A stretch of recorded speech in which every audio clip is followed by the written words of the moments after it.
안녕하세요, 락규입니다. 오늘은 대전광역시 유성구 하카동에 있는 상가주택 경매물건 하나 살펴보도록 하겠습니다. 토지가 96평이고요. 건물이 185평, 그리고 감정가 14억 6천에 시작하는 경매물건입니다. 지난 2020년에 13억 감정가였던 것 같아요. 그래서 11억 원에 낙찰이 됐지만 불허가 판정이 났어요. 2년이 지난 지금은 1억 6천이 오른 14억 6천부터 시작하는 것을 볼 수가 있고요. 건물은 2016년에 사용 승인을 받은 것을 볼 수가 있습니다. 건물이 굉장히 깨끗하겠죠. 6년밖에 되지 않았기 때문에 거의 신축급으로 깨끗하다고 볼 수가 있어요.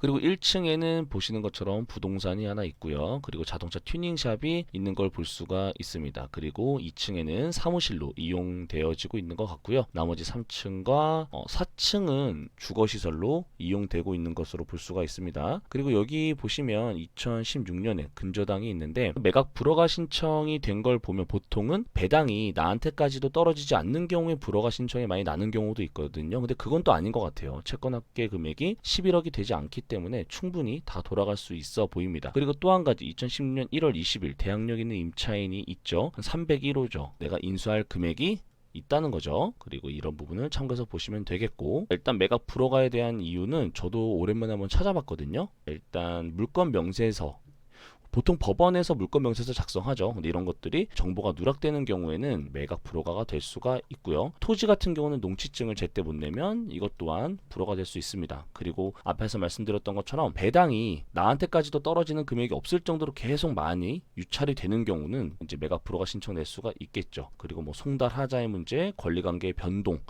집행정지 사유가 있는 경우, 이해관계인 전원이 합의 없이 법정 매각이 되는 경우, 보통은 이제 배당이 어느 정도 나한테까지 돌아가지 않는 경우가 대부분인데, 이 문제는 그렇지 않은 걸로 봐선 다른 문제로 매각 불허가 신청이 난 것 같아요. 제 생각에는 이 건물을 지키고 싶어서 아마도 이 주인이 어느 작업을 좀 치지 않았을까, 시간을 끌기 위한 이런 작업들을 치지 않았을까 싶어요.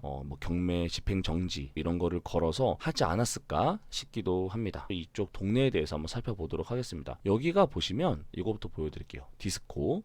여기 보시면 이 초록색이 다 토지 거래고, 지금 요게 상가 건물이죠. 노란색이 단독이나 다가구예요. 그렇다는 건 여기 주변에는 토지가 거래가 많이 됐었던 곳이라는 거는 많은 개발이 이루어졌다는 곳이겠죠. 그래서 실제로 이제 건물이 그렇게 거래가 많이 된 흔적은 보이지 않습니다. 그래서 이 주변 환경을 보시면 그런 말이 무슨 말인지 알 수 있어요. 약간 지금 현재 많이 지어지고 있는 그런 동네로 볼 수가 있죠. 근데 이게 너무 오래됐어요. 사실은 2013년만 해도 거의 주변에 아무것도 없었어요. 근데 2015년부터 조금씩 짓기 시작을 했죠. 여기도 그렇고 이 주변을 보시면, 그렇다면 이제 2018년부터는 조금 더 나아지겠죠. 우리 건물은 2018년부터 보시면 현재와 같은 업종이 즉 이때도 하고 있었던 걸 볼 수가 있어요. 자, 주변을 한번 볼게요. 주변에도 건물이 많이 올라왔죠. 그리고 최근을 한번 볼게요. 최근에도 건물이 많이 올라오긴 했지만 여전히 개발 중이고, 많은 건물, 많은 신축들이 발생되다 보니까 공급이 너무 과하게 되면 어떤 일이 생기죠? 공실률이 많이 높게 되죠.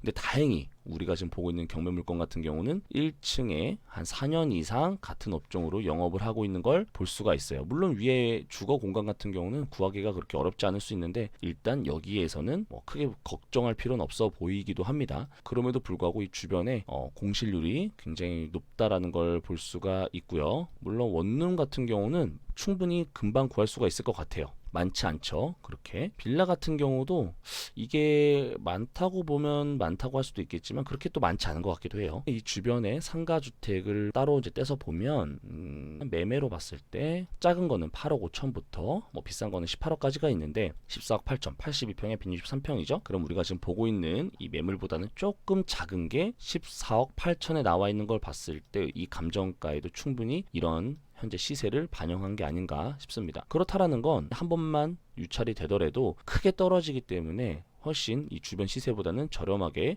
구할 수 있어 보이긴 하지만, 주변에 너무 신축 건물이 많다 보니까 자칫 잘못하면 이런 공실에 빠질 수가 있어 보입니다. 하지만 그래도 다행인 건 여기 아파트 사이를 지나가는 이 큰 도로 있죠. 이 큰 도로에, 이 메인 도로에 그래도 우리가 이 코너 자리를 맡고 있다는 거예요. 우리 코너 자리에 있기 때문에 그래도 지나가다 많이 보인다. 한 5대 정도 들어갈 것으로 보여집니다.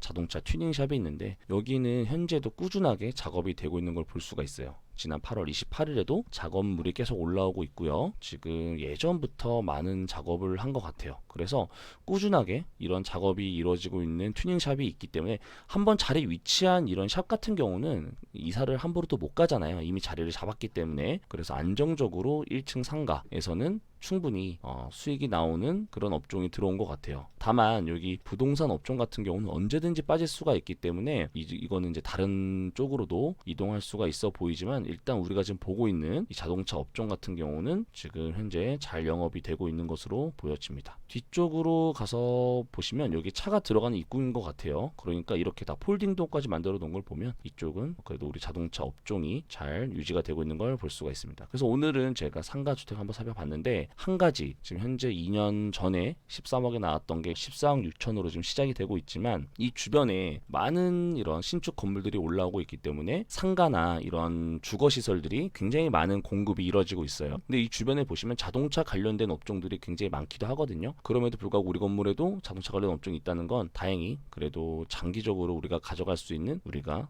그런 업종이 들어와 있다는 거, 그건 다행이고요.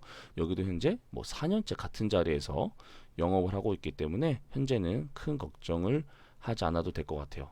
한마디로 좋은 가격에 낙찰을 받으면 되는 거죠. 물론 여기 방백이 들어가면 대출은 별로 안 나올 수 있어요. 현재 기준으로 보시면 대전 같은 경우는 방 하나당 2,300만 원씩 뺀다는 얘기죠. 그러니까 우리가 여기에서도 대출을 받을 때 그만큼 큰 영향이 간다는 얘기예요. 상가도 마찬가지죠. 대출은 우리가 실제로 받을 수 있는 금액은 LTV에서 한 반 정도라고 생각을 하셔야 돼요. 그래서 상가도 반공제가 들어가고 우리가 주거시설도 반공제가 들어가니까 이런 부분도 잘 확인을 하셔서 미리미리 대출 같은 경우는 상담을 받고 내가 정확히 얼마가 나오는지 내 자금을 확인을 해보시고 입찰하시는 게 좋아요. 잔금을 못 치르고 미납하는 경우가 종종 발생하니까 이런 부분 잘 확인하셔가지고 한 번 정도는 유찰이 돼야 될 거고, 주변 시세보다는 싸게 사야지 그게 큰 메리트가 있는 거지, 비싸게 사는 건 별로 좋은 것 같지 않습니다. 잘 살펴보시고 좋은 투자 하시기 바랍니다. 그러면 제 영상 봐주셔서 감사합니다.